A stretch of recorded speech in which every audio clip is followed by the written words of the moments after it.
téléspectateurs yu ITV asalaamaaleykum ñu ngi leen di nuyu bu baax di leen ziyaar ci semaine bu bees bi amaat mbégte ànd ak yéen ci ganu matinal bi ci suñu numéro bu njëkk ci semaine bi ñuy dalal El Hadji Monsieur Guèye Sylla di consultant en création d'entreprise et projet war a waxtaanee li nga xamante ni moom moo di xëyu ndaw ñi.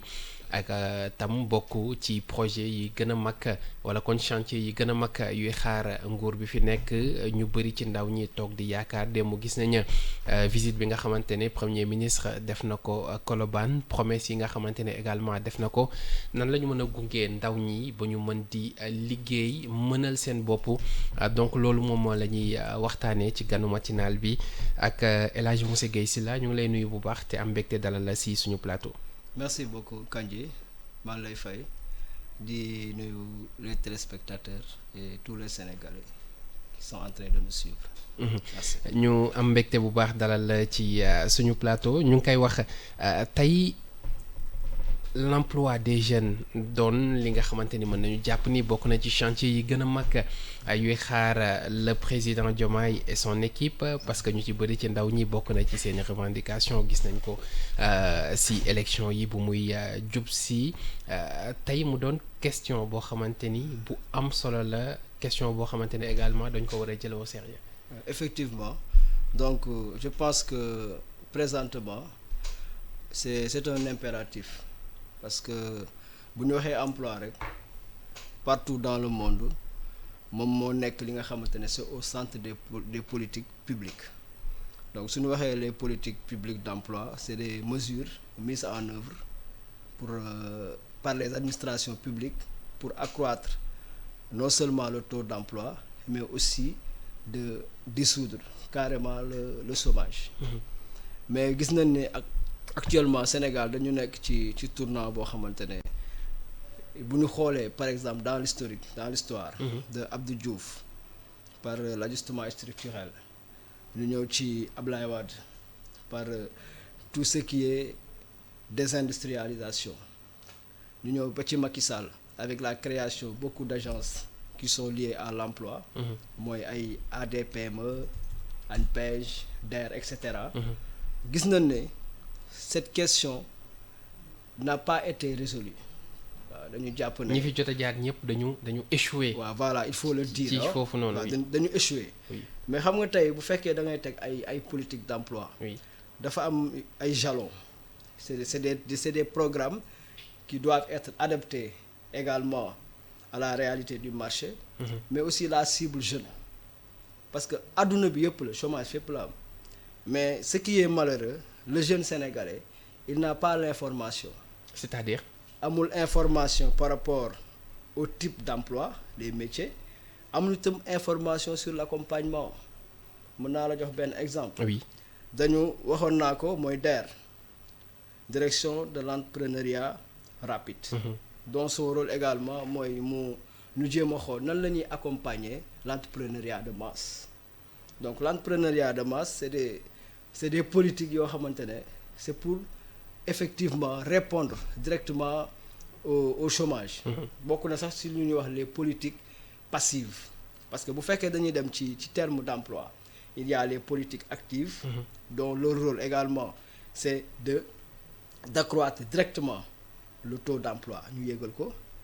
Il y a aussi les politiques passives nga xamante ne ñoom seen rôle au niveau de l'emploi c'est de permettre aux chômeurs d'accepter ou aussi de supporter le chômage. Mais yooyu je pense que dañ ko négliger parce que comme dëkk bu mel ni Sénégal. Nous avons un tissu économique très faible avec un pourcentage jeune très élevé. Nous avons aussi un secteur informel qui regroupe 96,4%. Oui. Et contre 3,4% du secteur formel. loolu ANSD moo ko bu bëri gap bi dafa yaatu oui. Donc il faut des analystes, il faut des experts ñu xam ne nekkaguñu dëkk boo xam te ne c'est en plein emploi. Donc c'est ça la réalité. loolu mooy réalité bi léegi li war mooy. Oui. Il faut ñu dem vers une phase ñu toog ñu naan xool un conseil en emploi parce que bu fekkee dañu financer ñu def financement ay milliards avec toutes les agences qui ont été créées mais amul résultat c'est parce que problème bi c'est en amont c'est-à-dire il faut les compétences d'abord bu amee compétences yi il faut aussi ñu accompagner bu ñu accompagner il faut ñu dem vers la phase de la formalisation su ñu demee vers la phase de la formalisation foofu la ñu mën a créer l'auto-emploi pour mën a ñëw après ci suivi ak évaluation des programmes d'emploi mais amul suivi ñun ñëpp gis nañ loolu donc ku fi mën a ñëw te defoo jalon yooyu aussi problème bi amoon ci Abdou Diouf moom ngay rencontrer. Donc on répète les mêmes erreurs quoi. Voilà c'est ça. ci ñi fi jot a succédé wu. ñi fi jot a succédé wu. parce que il n'y a pas une analyse profonde de la situation de l'emploi des jeunes au Sénégal loolu ñëpp xam nañ ko parce que bu fekkee tey bu ñu xoolee 96,4% ci activité bi c'est du secteur informel monsieur Kandji mais foofu noonu loolu war nañ toogaat ñu xool comment rendre l'auto-emploi actif mu bañ a doon passif parce que lu actif mooy liy jur loo xamante ne dina indi plus-value valeur ajoutée mais loo xamante ne dafa passif day yokk di nga créer ay milliards ba pare doo am résultat loolu moo dal DER Prodac yi ngay dégg ay ANPEJ ADB ça c'est des programmes qui ont été ficelés à partir des stratégies des politiques d'emploi mais amul impact ci Sénégal. Tey si on prend l'exemple de la DER muy délégation générale de l'entrepreneuriat rapide d'ailleurs am na kenn ko ma doon wax ne ma il faut d'abord ñu xoolaat rapide bi ci ginnaaw parce que entrepreneuriat mënul ànd ak rapide biñ ko fi tegee ba léegi mu ngi jàppale ay ndaw di leen financer mais parfois également day buter ci réalité yi nga xamante ni moom la ñuy dund fii nii muy que ni bu ñu amee xaalis bi ñoom ndaw ñi même bu ñu bëggee entreprendre parfois dañuy rencontrer d'énormes difficultés pourquoi. waaw d'accord foofu dinaa si sawar a wax la situation est là. oui xam nga lan moo indi loolu xam nga entrepreneuriat mënul rapide. mënul rapide non mënul nekk waxoon naa ko fii dama koy wax. oui oui oui. lu tax mënul nekk. parce que dafa am benn processus jeune bi nga xamante ne dañ ko jox xaalis. mais kooku il faut ñu préparer ko. parce que dafa am ay compétences spécifiques yoo xamante ne entrepreneur bi daf ko war a am mën naa la jox benn. oui sur lu ñu wax l'éducation financière.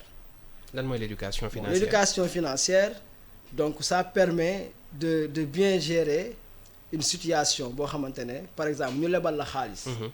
nga jël xaalis bi nga gérer ko ba mu produire utiliser des fonds pour un but utile. donc par exemple man bi nga xamante ni ndaw laa. disons mosuma tee 500 000 yu mat.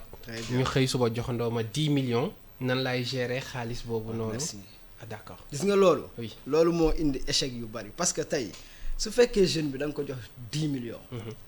mais moom déjà xamul les processus ou les procédures de remboursement de crédit xamul nu muy fayee. oui xamul lu muy investir est-ce que c'est adapté à la réalité du marché nga jox ko xaalis bàyyi ko mu dem mais kooku da nga koy sonal parce que xaalis boo ko yoree boo maîtriser wu l'éducation financière. ba ci le chef d'entreprise il faut une situation d'épargne mais un épargne actif boo xamante ne da lay jural xaalis nga mën a réinvestir loolu amul.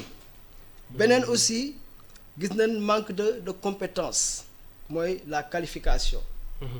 jeunes yi ñuy accompagner di leen jox xaalis est-ce que ñu ngi sur des métiers porteurs d'avenir. fii dañu si bëri jënd ak njaay affaire yooyu noonu. non affaire bi nag du loolu. c'est pas ça. non dëkk jënd ak jaay rek yoru ko dañu war a teg des politiques d'emploi fortes c'est-à-dire comme li nga dëkk yi ñu def dëkk bu mel ni par exemple Japon. dama leen citer. oui les pays comme Corée ñoom nan la ñu def amuñu une ressource naturelle boo xamante ne dafa nekk ñi koy gis nii ñi ñëpp amuñu ko. au contraire dañu nekk ci benn situation seen suuf yi dañuy am ay tremblement de terre mais dañu maîtriser le secteur privé gis nga l'emploi de qualité mënul am tant que il n'y a pas l'impulsion de l'État au niveau du secteur privé donc réussite emploi bi ci secteur privé bi la mën a jaar mais sous l'impulsion de l'État maanaam État moo war a jàppale le secteur privé pour la mise en place des petites et moyennes entreprises. nan la leen di jàppalee ci côté boobu noonu parce que dañuy gis souvent est-ce que c'est à travers des subventions yombal leen yeneen yi wala ci naka la État bi mën a jàppale secteur privé. donc dañuy ñëw ci secteur privé bi xam nga c'est des emplois de qualité yu ñu créé. oui il faut un accompagnement gis nga dañu nekk ci dëkk moom le tissu économique est faible. Les entrepreneurs les chefs d'entreprise dañ leen war a propulser en avant ça c'est des mesures d'interventionnistes c'est le rôle de l'État. Les administrations publiques ils doivent tout faire pour au moins ñu accroître le taux de l'emploi boo ñu créer de l'emploi au niveau de l'économie. mais waruñu ko wàññi mais bu fekkee le secteur privé qui est là amuñu les moyens il y a pas de subvention il y a pas d'encouragement yombaluñ leen l'assainissement au niveau du cadre macroéconomique ñu nekk ci benn secteur boo xamante ne ñii dañoo flexible ñii flexible ñu il y a des géants internationaux qui sont là des géants internationaux qui sont là de grandes entreprises qui s'affirment devant mais entreprises yooyu dañuy dem dañuy tëj léegi ñooñu bu ñu tëjee dootuñu emploi dootuñu recruter. On tend vers un retour de productivité au niveau des entreprises qui sont au niveau du marché interne donc yow boo mënul assurer sa entreprise u dëkk mu créatif mu productif à l'intérieur du marché kooku mënoo ko dimbali mu nekk à l'internationalisation donc suñu entreprise yi fii compétitive wu ñu ne sont pas compétitives ma loolu dama koy wax parce que emploi bi foofu la mën a jógee même industrialisation bi ñuy wax. oui s'il n'y a pas une compétence certifiée si jeunes yi bu ñu defee industrialisation nan ñoo fay liggéey monsieur Kandji. ñëpp ñu ngi wax industrialisation. oui c'est bien. d'ailleurs le gouvernement am na sax un projet ci 46 agropole dëkk bu nekk mu def liggéey fa ci wàllu industrie pour ñu mën a employer ndaw yu bëree bëri. très bien loolu c'est super. oui mais am na lu ko jiitu nag. lan moo ko jiitu. lu ko jiitu mooy ñu xool foofu ñuy liggéey mooy les compétences en amont comment faire pour créer pour développer le capital humain parce que le niveau d'alphabétisation au Sénégal dafa faible. justement foofu laa doon ñëw tey ñu ci bëri ci ñi nga xamante ni ñoom ñooy yëngatu ci secteur informel bi. pas ñëpp mais ñu ci bëri mooy ñi nga xamante ni seen jàng eggul fenn fi. dañuy teel a génn école. dugg ci pour am lu ñu suturloo ñooñu nan ngay def ba recycler leen pour que métiers yi nga xamante ni ñoom ñoo nekk suñu kanam ñu tuddee que les métiers d'avenir wala du futur ñu mën leen ci boole ñoom aussi wala le train est déjà parti. non c'est pas encore trop tard. oui parce que gis nga agence yi ñu créé mooy les programmes d'emploi. mais leur rôle principal loolu la c'est-à-dire ñu créer l'auto-emploi. oui l'auto-emploi c'est-à-dire la création d'entreprises. pour ñoom ñu mën a gis seen bopp ci société bi ba liggéey mais loolu pour mu mën a nekk il faut ñu former leen c'est-à-dire mënoo dëkk boo xam te ne la qualification les jeunes ne sont pas du tout qualifiés amuñu benn qualification professionnelle non mënoo leen dimbali mënul nekk il faut ñu xool ñooñu. et c'est notre cas. waaw mais nan ko résoudre pour ñu résoudre ko nan leen copter xam nga ñu ngi wax ay programmes sectoriels pour chaque région. pour chaque région du moins. ñu xool dëkk bu nekk lu mu yellool en termes de compétences ñu def ko fa li fa nekk ñu xool ñu gis ne Kaolack agriculture mën na fa dox gis ne Ziguinchor Casamance agriculture mën na fa dox Thiès industrie mën na fa dox Kédougou industrie mën na fa dox ñu xool ñi dëkk foofu. déjà y a ce qu'on appelle la RSE kooku rôle entreprise yi la. mais état dafa responsabilité sociétale. voilà mais état dafa war a accompagner ñi nekk ci pour bi créer emploi ñu dëkk foofu daf leen war a former defar leen ba nga xamante ne bu liggéey ñëwee ñoom ñoo ciy jiitu. par la formation professionnelle parce que bu fekkee former wuñu jeunes yi aussi ñu jox leen xaalis. phénomène ambulant bi dafay am. oui non dafay am parce que foofu le marché est saturé hein. non day saturé Oui.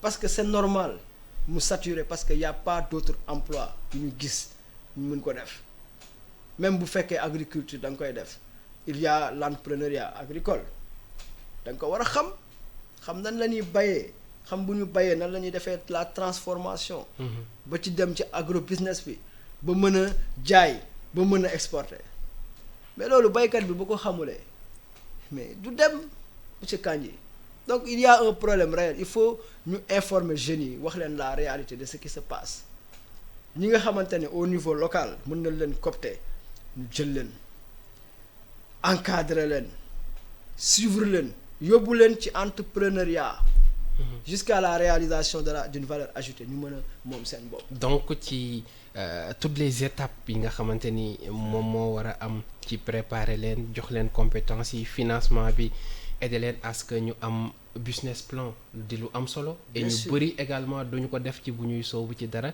loolu moom mooy waral tey bu ñu démarrer benn activité quelque temps après ñu nekk à l'arrêt. Très bien, vous avez tout dit parce que la réalité de l'entreprise c'est un modèle business model la le business plan c'est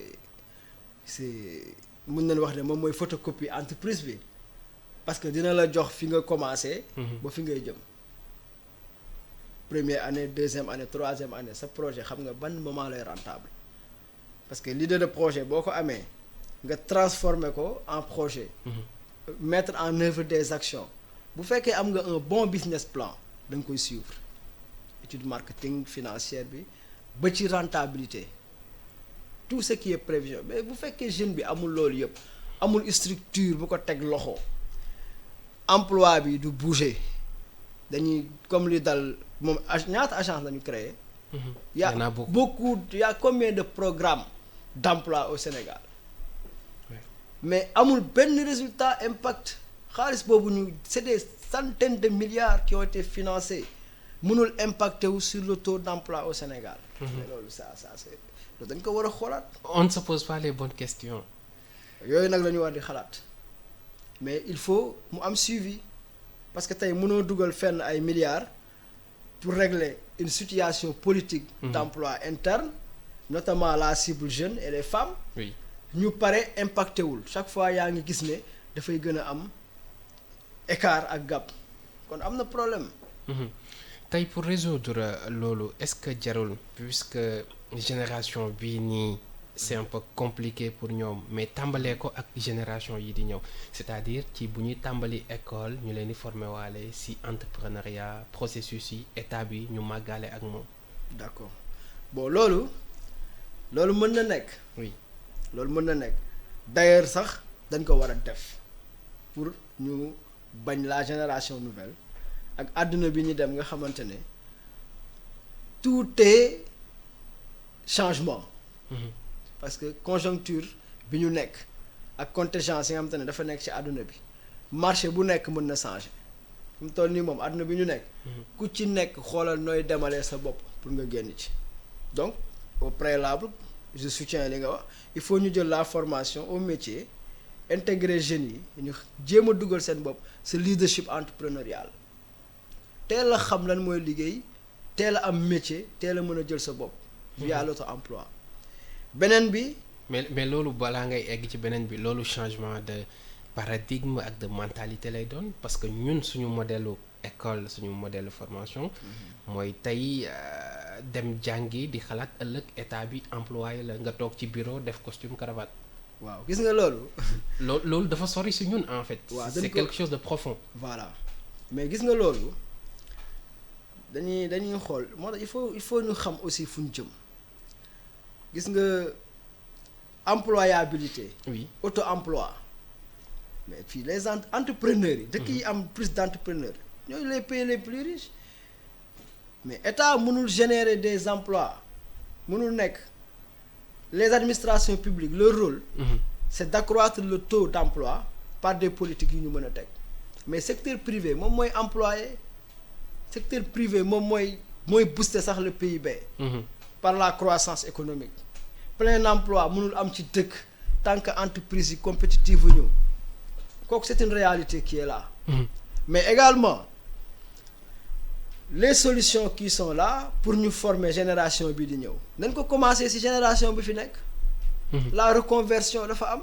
mën naa la jox benn exemple. oui allez-y. tey bu fekkee da nga dem ci ay ambulants parce que c'est une question d'actualité.